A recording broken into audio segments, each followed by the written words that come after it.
आज की स्टोरी है एक छलावा। दुर्गेश अंधेरी रात में अकेले पैदल अपने घर की तरफ चले जा रहा था।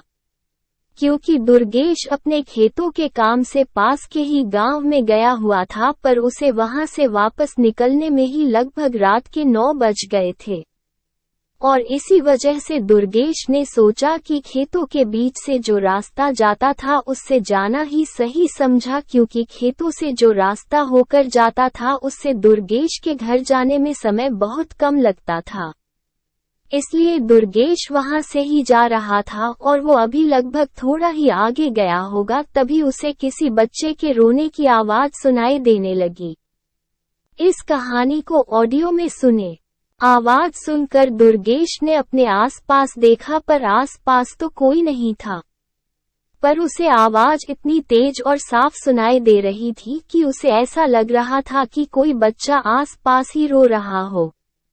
पर उसे आसपास कोई नहीं दिख रहा था, इसलिए उसने सोचा कि क्या पता हो सकता है कोई अपने खेतों के काम से यहाँ आया होगा, और यह भी हो सकता है कि वो खेतों के उस तरफ हो और वो अपना बच्चा साथ में ही लेकर आया हो, इसलिए वो मुझे दिख नहीं रहा हो। इतना बोलने के बाद दुर्गेश उस बच्चे की आवाज को अनसुना कर आगे की तरफ चलने लगता है। पर वो जैसे जैसे आगे जा रहा था तो वैसे वैसे उस बच्चे के रोने की आवाज भी तेज होती जा रही थी। इसलिए दुर्गेश ने सोचा कि जिस तरफ से आवाज आ रही, क्यों ना एक बार उस तरफ देखकर आता हूँ, कहीं किसी को मेरी मदद की जरूरत तो नहीं। इतना बोलकर दुर्गेश उस खेतों के बीच वाले पतला से रास्ते से नीचे उतरा और खेतों के अंदर से होकर जब वो खेतों के दूसरी तरफ पहुंचा तो उसने देखा एक 4 या 5 महीने का बच्चा खेतों की मेज पर किसी ने रखा हुआ था, और इतनी देर से उसी बच्चे के रोने की आवाज आ रही थी। और हैरानी की बात तो ये थी कि उस बच्चे के आसपास कोई नहीं था। पहले तो दुर्गेश ने आसपास देखा, फिर उसने जोर से चिल्लाते हुए आवाज लगाई, कोई है, मैं कहता हूँ कोई है यहाँ, ये किसका बच्चा है, कौन इसे यहाँ रख गया, अरे मैं कहता हूँ कोई है क्या यहाँ। पर दुर्गेश को उसकी बात का कोई जवाब नहीं आया। इसलिए दुर्गेश ने सोचा, थोड़ी देर इस बच्चे के पास ही खड़े होकर देखता हूँ, आखिर कौन है वो पागल जो अपने इतने छोटे बच्चे को यहाँ अकेले जोड़कर चला गया। इतना बोलकर दुर्गेश लगभग आधा घंटा तक उस बच्चे के पास ही खड़ा था, पर वहाँ कोई उस बच्चे को लेने नहीं आया। फिर शायद दुर्गेश भी समझ चुका था कि कोई इस बच्चे को यहाँ छोड़कर चला गया। इसलिए दुर्गेश गुस्से में ही बोलने लगता है, पता नहीं कैसे कैसे लोग हैं, बच्चा तो पैदा कर लेते हैं, उसे पाल नहीं पाते। अब बताओ इसमें इस छोटे से बच्चे की क्या गलती है, पर मैं इस बच्चे को यहाँ ऐसे मरने नहीं दे सकता, मैं अपने घर लेकर जाऊंगा इसे। इतना बोलकर दुर्गेश ने उस बच्चे को अपनी गोद में उठाकर अपने घर की तरफ जाने लगता है। पर दुर्गेश अभी भी गुस्से में ही था, वो अभी भी कुछ ना कुछ उल्टा सीधा बोलता हुआ जा रहा था। पर तभी उसे ऐसा लगने लगा जैसे उस बच्चे का वजन बढ़ रहा हो।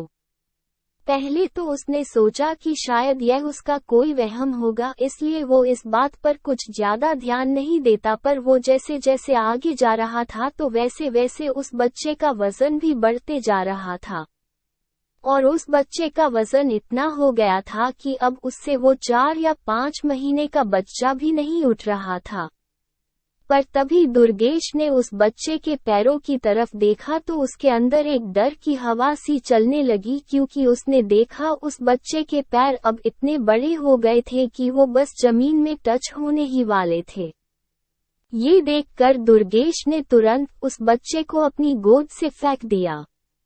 और उसके फेंकने के बाद वो बच्चा हंसने लगा और हंसते हंसते अपनी डरावनी आवाज में बोला, अरे भाई थोड़ा देर रुक जाते फिर मैं बताता। दुर्गेश ने जैसे ही यह सुना वो तुरंत अपने घर की तरफ भागने लगा और वो सीधा अपने घर में आकर ही रुका। घर में आकर दुर्गेश ने किसी को कुछ नहीं बताया और खाना पीना खाकर अपने कमरे में सोने चला गया। और अभी यह सब भूलकर दुर्गेश की आंख ही लगी होगी, तभी उसे अपने कमरे के दरवाजे के पास से किसी के रोने की आवाज सुनाई देने लगी। आवाज सुनकर दुर्गेश फिर से काफी डर चुका था, इसलिए दुर्गेश ने अपने दोनों कानों को अपने हाथों से बंद कर लिया।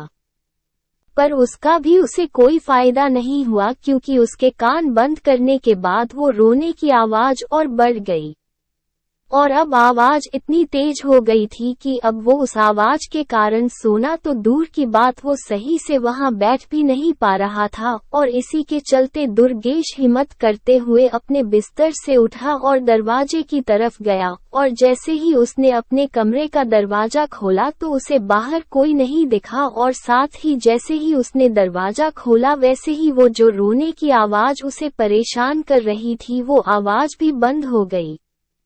पर अब दुर्गेश को उस कमरे में अकेले सोने बहुत डर लग रहा था, इसलिए वो सीधा अपने दादा के कमरे में गया और उनको सारी बात बताई। तो उन्होंने घर के मंदिर में जो गंगा जल डिब्बा रखा हुआ था उसमें से थोड़ा सा गंगा जल दुर्गेश के ऊपर डाला। फिर दुर्गेश से कहा, दुर्गेश आज तुम यही सो जाओ, फिर सुबह सब ठीक हो जाएगा। और फिर उसके बाद दुर्गेश अपने दादाजी के कमरे में ही सो गया। और फिर उसके बाद दुर्गेश को कभी ना तो वो बच्चा दिखा और ना ही उस बच्चे की रोने की आवाज सुनाई दी।